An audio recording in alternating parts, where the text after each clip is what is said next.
I think if I let my hair grow out a little bit more, I spray paint it white, and I get like a red robe, I might be able to pull off Yami Bakura. Maybe. I just need to. Well, I would have to cut my bang, but I'm not going to do that. I could probably play Yami Bakura. I don't know. But this is review for season or evil Yami Bakura. Or not evil. Thief King Yami Bakura. There you go. But this is the review of season 4 of Yu-Gi-Oh, one of my favorites. And although I will say I'm now like deep inside of season, probably not the best way of saying that. I'm now watching season 5. I'm past Capsule Monsters because apparently that's now part of season 5. But I am now watching season 5, and I'm already to the point where they kind of found out the Pharaoh's name, but Yugi's now dueling the third Bakura.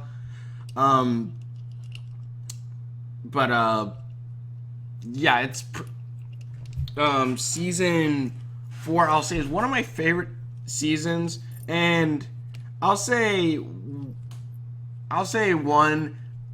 Like when I started like reading a little bit more about Yu-Gi-Oh and stuff, because I've watched Yu-Gi-Oh since the beginning, but I didn't remember a lot of it, especially since like I didn't catch it every Saturday, so sometimes I'd be dropped into like the middle of a battle or middle of some season. I'm like, what the fuck is going on? But I knew that at one point Yugi loses the Egyptian God cards, and I'm like, please tell me there was not just an entire like 2 seasons dedicated kind of to getting these 3 Egyptian God cards, and then like Yugi just loses them. For some reason, I thought I remembered Yugi losing the Egyptian God cards by them flying away, or like not flying away, but like a wind catching them and they flew off somewhere in Domino City or something. I don't know. For some reason, I thought I'm like, please tell me there wasn't such a big deal about this, and then he loses them. And also like all these times I was looking up stuff about the Egyptian God cards, and then like he says, oh yeah, Yugi had the Egyptian God cards after Battle City, and I'm like, okay, what the fuck happened to the other times? But whatever. But so we then get. So then in this one, it seems like, oh, we have the Egyptian God cards now. We're going to use it to find the Pharaoh's memories by taking it to the tablet. They bring it to the tablet, but the energy from the Egyptian gods gets sucked out and then gets taken to this temple, which turns out is a temple of the city of Atlantis, which was 5,000 years predating Egypt. And then you have all these things going on where the monsters start appearing, and then Dark Magician, that there's a world of monsters, and that they're calling the 3 heroes to unlock 3 dragons to come out to basically use their power to fight this evil of the Atlantis. And one thing I'll say is, I would say this has some of the best setups and stuff like that of Yu-Gi-Oh! At some points. And I'll say that because in things like Battle City, like I complained a little bit about season 2 and 3, that some duels kind of felt like something bad's really happening. They probably should stop the duel or stop it, but they don't. And like I'm talking about games that aren't even like the Shadow games with Merrick. There's some games, if I remember correctly, where bad things are happening, and it's like Joey versus this dude. They both get struck by lightning, and they're like, let the duel continue, it's fine, let the duel continue. And I'm thinking, what the fudge? Or stuff like that, and like they say, no, let the duel continue. I'm just, okay, what the fuck? This one kind of actually, I say, probably fixes that a little bit, because they have the Seal of Orichalcos, was one OP card as fudge, but I beat Darts in Yu-Gi-Oh! Dawn of a New Era. I beat Darts. It's freaking good. I love how he did it too. But I had to keep that a secret lest Geist finds out, and then that way he doesn't know my plan, and I destroyed my lies. But what was it? I kind of like, because one, the card of the Seal of Orichalcos, we don't know, is a card that the bad guys play, which then summons a ring around the 2 people dueling, or whoever's dueling in this duel, and then basically whoever loses gets their soul sucked out. And also they can't leave the circle, which is kind of a good thing, which is kind of a good way of saying they're trapped. Like, as soon as that card is played, they're trapped. You're stuck there. You can't do anything, which I liked. I like that a little bit because it kind of keeps it to where there is a big stakes it costs where you can't even make the tiniest mistake unless you're screwed.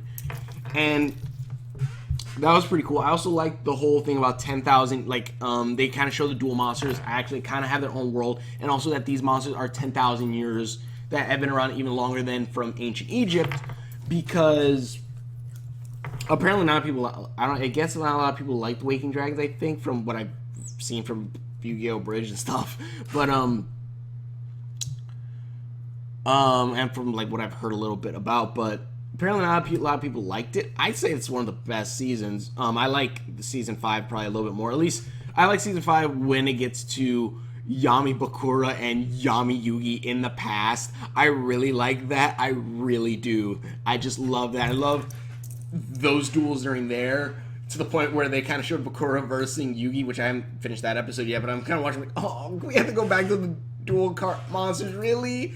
I kind of like them just summoning monsters, which also kind of like how they was like limited to only 3, but also they just summon the monsters. And I'm like, oh my gosh, this is awesome. And they also bring back the RPG thing, but I'll bring that up when I review season 5, which that's going to be a lot. But so you have Waking the Dragons, you have the guys on motorcycles, which I want to assume they're kind of the reason why Yu-Gi-Oh! 5Ds is on motorcycles. Mind you, Yu-Gi-Oh! 5D is one of my favorites also, because I like Yusei's deck. I like Yusei. I like the whole thing with the bikes and speed thing. I just wish they had the speed spells for the actual car, or the speed world for the actual card game, because it seems like something so easy you can add to it, where each turn you basically get one speed counter added to it, and then you can use the speed counters to do different things. It seems like it's a pretty easy thing to do. Or like if you get like 8 speed counters, then you can use all 8 to summon a monster or something like that. It seems like a pretty easy card to make for the card game, but what the fudge ever. But you got those 3 guys. You kind of got again the higher stakes. Pegasus comes back, which I know in the manga apparently he's dead. But Pegasus comes back. Also, he was in the movies, which is before this, whatever. I gotta rewatch the movie. But Pegasus is back, and he's in dire situation. People are getting their soul sucked out, and you see these dragons start appearing. Which one? Hold on a moment. I wanted, because one of the main reasons why I got back into Yu-Gi-Oh was I think I had some extra money in Texas last time I went, and so I bought a pack of Yu-Gi-Oh cards, because why the fudge not? And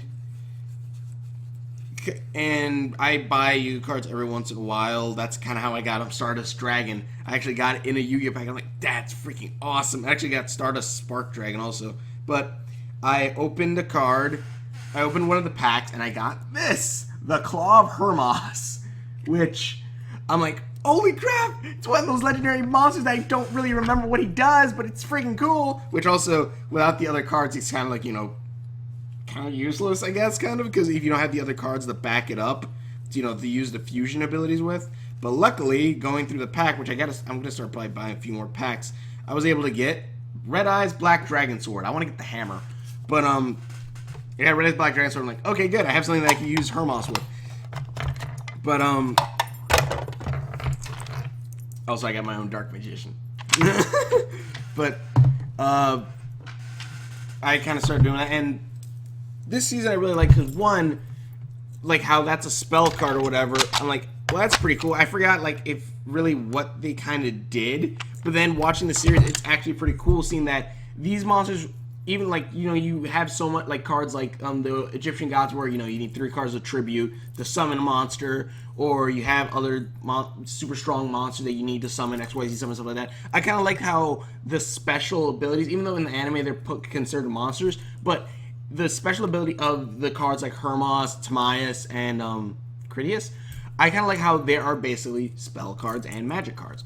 Basically, they just activate as fusion monsters, but that's their main ability, is fusing with another monster. It's not so much their own power, it's the fusion with another monster, which I kind of liked. I like that idea, to where even though it's not in the anime, they're spell cards, basically. They're spell cards that you use to activate. Actually, if anything, they're probably like the first spell monsters, Probably. I know there's trap monsters. I don't know about spell monsters. No, because you can, I guess, consider token monsters. I don't know. But that was a cool little thing, and I'm like, holy crap, that's awesome. And my Dark Magician looks like he's stuck on the side of the little case. I'm like, don't screw up. You're like one of my favorite cards. You're like one of my favorite cards. I like the design, but he was like it was a pretty cool thing that I liked. And not to mention, I also liked some of the archetypes that came out of it. One, I like the Guardian deck with Gabriel. What is his name? I think it was Michael. Gabriel? I think his name was Gabriel, which it was something EL, and then like he has angel wings, so we have another biblical allusion to that, which they kind of like to do in some of these with Noah and Noah's Ark, and then we have this guy with angel wings. Also there's a few things like the Summoning of Solomon and stuff like that, those cards, but and Jonah Ark, but yeah, those are pretty cool. That's pretty cool. I like that Guardian deck where it's kind of like watching the series. It's kind of cool seeing like how certain decks are like specifically made for specific things, which I kind of like because back when I watched, I'm like, you just play cards, you just put whatever you got down, and I lost many times the guys like that. But I've learned kind of how to construct a better deck, kind of. Don't look at the Yugi versus Rice videos. Actually, look at them. I want you to look at them so you can see how great those are. But also I have something planned for those if this uploads before that. But for the part 3 of that. But it was a cool idea. I really like that. One of my favorite archetypes I liked from that though, which kind of stinks that they haven't made cards out of it yet, which I guess it'll probably be difficult, is the armors, which also I got I have the toy, if anything I still have the toy of Joey when he has the Red Eyes armor from there. I'm like, that's awesome. Lord of Red, that's like an awesome thing. I'm like, that's cool, and they have the cards now, I just need to find it. And the other cards for like Hermos, and I want to get Timaeus and Critias. But it was kind of cool seeing the armor suit set for the Australian dude was kind of cool. And also it's kind of funny when he has his helmet on, because it's like his hair is compressed, and when his helmet disappears, you hear "Wonk," and his hair pops out of him. Like, that's hilarious. But I did like that, but those are like more like the funnier parts and stuff like that, which I also love the Lord of Red armor and stuff like that. It was pretty cool. But a few things I really, really liked about that was, one, when Yugi used the Seal of Orichalcus, because it's kind of, which one, you can say what you want, like saying, oh, Yugi would never use that card or something like that, or what have you, but Yugi using that Yami using that card, using the Seal of Orichalcus, and then losing, which then he beats Michael or whatever his name is and gets his title back, which I like. But what I like about that is it basically took Yugi, not Yami, but took Yugi away in a sacrifice, and Yami basically has to deal not only with the guilt of knowing that he's basically condemned his friend to being trapped in wherever they are forever, till they can find him, trapped there forever, but also he has to deal with everything with Yugi's friends or whatever, which, mind you, yeah, you could say that like Yami is what do you call it? Yami is kind of their friend, yeah, Tristan, Joey, and Taya's friend, yeah, but really, how much time do you see, other than in a duel, do you see Yami hanging out with these guys? Like, you see Yami hanging out with Taya that one time, but other than that, he never really hangs out or talks with them, other than out of a duel or sometimes every once in a while, which I kind of liked, which also I liked seeing, like, Yami crying on the ground going, it should have been me! And basically him having to deal with not having Yugi with him. I liked that. I liked that a lot. That was a good thing. I like that kind of character. Would it be character development? I think it would. That kind of character development. Also seeing him kind of uneven without Yugi, to where he's not as great a duelist as he is with Yugi. I really did like that. I don't know why it's a little blurry. Focus. But that was a pretty cool thing. I extremely liked that. Um, the armor thing again, I liked because I kind of liked the whole thing where they didn't have no attack or defense really, but like they had special effects, and also it just looked the guy just looked awesome in his armored suit, which I thought it looked cool. Um, I like the fusion monsters. Oh, I love how Kaiba is straight up saying every time, "Oh wow, look at these horrible holograms," or like these are hologram malfunctions, all that stuff, and then the main bad guy Dart's saying, "Is that your catchphrase or something? What the fudge?" He's like, "You really need a new catchphrase, Kaiba. You really need a new catchphrase." Or the points where they're just saying, "Are you gonna explain every card to us? Are you gonna explain how we play the game? Really?" They're basically saying what everyone else is thinking. Like I think they're becoming self-aware. They know that they were repeating the effects of all these things going on, but they're making fun of it, which I liked. I liked how they're like straight up acknowledging that these guys are basically repeating things that these people should already know. So it's just like, why are you repeating? But I just thought that was hilarious. Also, another thing I liked was that they linked the dual monsters to before Egypt. Because one, I was confused a lot because like, okay, with all these different monsters and like dual monsters coming from space and whatnot, I was always thinking, I thought all the dual monsters started in Egypt. Why the heck is this going on? But it turns out dual monsters actually goes back even further than that, even further than Atlantis technically. Which I'm like, okay, I can understand that like people on Earth are now kind of just realizing, technically kind of just realizing about the dual monsters, and that's why they're able to now summon them and stuff. And also, apparently in the manga, you know, the Ka with the spiritual energies of like them, like there's good, bad, and stuff like that. They kind of go into a little more of that too. But I kind of like that it's kind of a more primordial thing, that these supernatural monsters are kind of a primordial thing. These are things that have always been around. It's just kind of now they're kind of being found and stuff like that. I kind of like that. And also, if you ever do a little research into the whole thing about like Atlantis theories, there is a theory that, if I remember correctly, that Atlanteans went to Egypt. So that's actually a kind of a cool connection. Though I'm still trying to find some connection between the Seal of Orichalcus, or the 1, 2, 3, 4, 5, 6, the six-sided star. I'm still trying to find a connection or lore, anything that links that six-sided star to Atlantis, other than Yugioh and Supernatural, which I think Supernatural got that from Yugioh. I'm trying to figure it out. I'm trying to find that one piece of lore that I am missing about Atlantis that talks about the six-sided star. But if anyone can help me with that, please tell me in the comments below.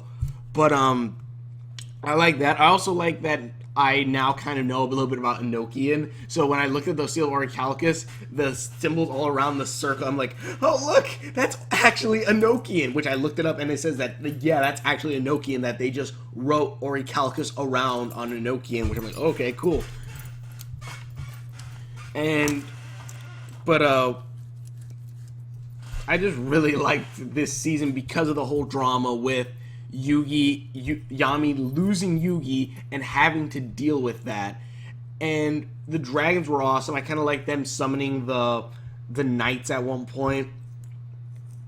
I want to know if that one card where it's like, as long as you have this monster on the field, even if your life points at 0, your life points kind of don't matter because you have this one monster, but if this monster destroyed, you're screwed. I kind of wonder if that card's been made yet. But yeah, it was pretty cool. I liked it. I kind of like the idea of a stone that kind of invokes your most inner thing. That's then like showing you Yami a little bit darker and stuff like that. And I also like the whole thing with the Guardian where like when Ialtos turned evil, you saw the wings turn black. I liked that. That was actually pretty awesome. The season I just like. It's pretty fun. It kind of opens up for more things to be done. It allows for like, okay, these monsters are kind of a more primordial thing, which yeah, you kind of get a little bit more of that with like the whole evil spirits in with when you go to the past Egypt, which I don't know. I don't think that would really make that many continuity errors, especially since the monsters come from inside beings, and the beings were able to summon these monsters, which the Orichalcus is kind of I don't know, but I don't think it should be that bad. But it was pretty cool.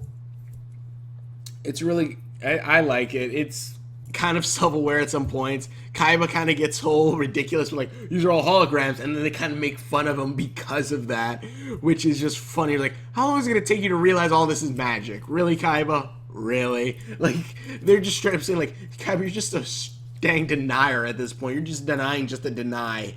But it was funny. Though I will say things like the dual... Actually, no, because in ancient Egypt they had the dual disc also. The 3 winged one, but it was still a dual disc.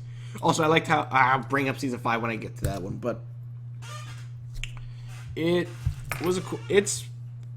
I like it. Again, I like the whole thing with the whole darker parts and stuff like that. Well, I will say, though, like, Weevil getting, like, the Insect Queen back because he got all the cards. So I'm, like, thinking, well, that kind of sucks. I guess, okay, yeah, he got it because of whatever, because they're part of the Orichalcus group, but I'm thinking, well, Joey just got that card. Joey got that card in the last season. Now Weevil gets it back. I'm thinking, that seems kind of like a waste. You probably should have gave Weevil another bigger card to use other than that one that he got that he gave to Joey, and then he basically gets another version of that card. That kind of like weakens, at least to me, that kind of weakens a whole bit of like, okay, Joey got a rare card that there's still a whole bunch of them. It's not apparently that rare. Well, I guess technically they say they collected the most rarest cards, but still. It was pretty good. I liked it. I'm trying to figure out, because I was watching, because I have the Yu-Gi-Oh card of Dark Magician when he has yellow hair and green skin, I think it was. And I'm like, when did this happen? When did Dark Magician change that from purple hair to regular skin to that? I like this one. This one, I like this Dark Magician. Blue skin, black armor with silver outlining, and then silver hair. Awesome. That looks pretty dang cool. But yeah, I was wondering, like, when did that happen? Or like if that ever happened in the anime, which I don't think it ever did. And I gotta see. I so hope my like Yu-Gi-Oh cards are somewhere in like a briefcase somewhere. That like all my Yu-Gi-Oh cards are still in there somewhere. I hope so. I hope it's in there. I hope someone didn't just, yeah. But either way, there you go for long enough. But it's pretty good. I like the drama. I like how like people kind of blame Yami. Sees that he did something bad and he's just like feels really upset about it. You see him mad through all of it. Also, I liked the duel between Yugi and Yami, which one that's kind of how it ends in the manga, but they kind of change it up a bit. But also another thing I wanted to add, a lot of the duels don't, or at least a few of the duels don't exceed either an episode or 2 episodes, which I really liked, because when it starts getting to like 3 episodes, like I said in the last one, or 3 or 4 episodes, which I'll say, okay, final boss battle, sure, 4 episodes, you can go ahead. 3 to 4 episodes, fine, whatever. But for the other duels, I'm just thinking, do we really need like 2 to 3 episodes of Joey versus Shark Boy or this and this? But like I think even the Yugi versus Yami duel, that was just like 1 episode. And it worked very well. You got the whole drama going through with Yami and Yugi. You got everything working. It was a nice, quick duel, and I liked it. That was cool. And there was a few others, I just can't remember them, but they were just quick duels, which were nice. They're kind of impactful. They kind of go into it, and like that's good. It's not just wasting giving us 3 episodes, which kind of then makes it feel like this entire duel is just like one giant filler thing, or like everything in between the duels kind of giant filler. You're actually giving us more things to do, which half of the time, a lot of times I like about Yu-Gi-Oh! Is when they're not playing card games. When you see like in like season 2 and 3 when Yami's trying to find his friends and he's running around with Kaiba. I like that because like he's not just playing games. You're actually seeing one move around and he's doing all this, which I'll bring up Capsule Monsters next season for the next review. But even Capsule Monsters, with any flaws that it has, I liked because they were running around. They were actually running around doing stuff, kind of. Yeah, there was a lot of cliche RPG stuff, but still, I liked it. But, But yeah, I like the whole drama bit with Yami having to deal without having Yugi and stuff like that. Honestly, I would kind of like to see. I would like to see more things. I would have liked to see more things where it was either just Yami or like Yami interacting with the other characters. Because really, how many times do you see, other than like season 5, how many? Or I mean, like when they go back to Egypt's past, how many times do you see Yami hang out with any of them? You really just see Yami hang out with Taya that one episode, but that's it. You never really see Yami hang out with Joey or hang out with Tristan, which I kind of want to see that episode. I want to see one episode where they're not playing card games, but they're not doing duel monsters, but they are kind of like hanging out. Sure, you can have something like messing around with it, which also, if I remember correctly, in the first Yu-Gi-Oh series, and like technically Yu-Gi-Oh season 0, he actually kind of Yugi. It's not always a card game, but he's at least like Joey's into yo-yos in one chapter, but then Yami he's about to get the crap kicked out of him by, I guess, a whole bunch of yo-yo gang. I forgot what it was, but Yugi steps in and starts using yo-yo to fight the bad guys. Which, okay, it sounds kind of stupid, but it's freaking awesome, and it's just kind of cool seeing him interact with the other characters a little bit more than just a card game. Like, oh, don't worry, Joey, I'll do this duel for you. Zoop. You can root cheer for me now while I battle this guy and mostly talk with this guy, but I say good job whenever you give me an idea. Like, I kind of liked seeing, like, I would have even loved if Yugi and Yami kind of had one of those, it's probably a cliche, but if it had one of those things where like, oh, you can deal a day in my shoes, Pharaoh, and, oh, what do you mean, Yugi? I could totally do what you do, going to school and stuff. And then for one day, not Yugi, Yugi really wouldn't. Oh, actually, no, Yugi could be running around the maze trying to find the Pharaoh's past, going through all finding traps, while then Yami is then going through the high school. And I would actually love one episode of that, because I want to see Yami Yugi interact with Taya, Tristan, and Joey, see how he interacts in this world more, and also probably interact with Bakura and stuff, and even, heck, see Bakura probably trying to thwart some kind of plan. Maybe it sounds like a bad sitcom or some bad episode, but I would love to see that. I want to see these interactions. I want to see Yugi or Yami deal with kind of regular quote unquote regular things, because that's something we haven't seen him do, and that just seems like something that would be kind of fun. And I don't mean like a whole fish out of the water type thing, but I just want to see like how Yami would deal with these things, which would be kind of a cool thing, because Yami kind of shows that he doesn't like really. Isn't really like a fish out of water type thing. It's like, oh, look at that magic box. No, he knows. Okay, TV, holograms. Okay,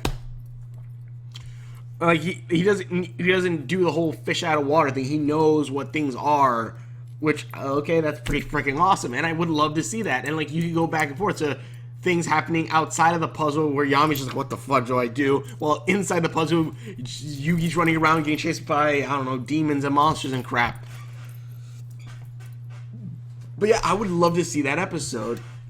But either way, thank you very much for watching. If you want to check more videos that I've done, please link in the description below.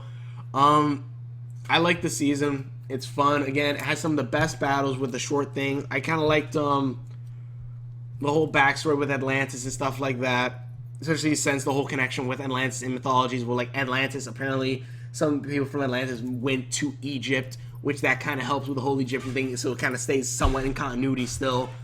And also that Darts was there during season 5 apparently, which I wonder if you watch season 5 if you can see Darts at some point. I don't know. Yami Bakura is awesome in season 5, FYI. Thief King Bakura, but gosh dang, he's freaking awesome. But yeah. Thank you all so much for watching. I want to check more videos that I've done. Please link in the description below. Please check out all my videos. It's a pretty good season. I like it. I like the idea of the fusion monsters, and you know, that each that each dragon had a different thing it fused with. Where Tamaya's fused with monsters, it fused things like Dark Magician riding on the dragon, or Dark Magician go riding on the dragon. Where then Joey's was fusing with monsters also, but turned into weapons, and then Critias turned into fused with traps, and then had the traps abilities. Those were cool things, and then using that one card to activate to turn them into knights, that's pretty freaking awesome. Sorry. And also the effects like the time hammer and stuff like that. It was pretty cool. I like that. The Mai thing, what, her voice sounds a little bit better, but the Mai thing wasn't too bad. Wasn't too bad. Though I kind of was like, well, you're not going to go back to the Shadow Realm because you were scared of going that. Like, you're not going to go back to the Shadow Realm because Merrick's not going to send you there because, one, Merrick's a good guy now. But, yeah, but, she's like, oh, yeah, I can't go back there. Like, you're not going back there. Oh, I should probably talk about the ending, too. I liked when Yami Yugi summoned the 3 Egyptian gods and, like, used the power of all the beings inside the Great Serpent to summon the 3 Egyptian gods, basically some power to summon the 3 Egyptian gods. It might seem a little corny or something like that, but I kind of like the whole thing where like everyone roots for the roots, and then like it allows the main hero to grow stronger and stuff like that. But the whole fighting with the Egyptian gods, stuff like that, was pretty awesome.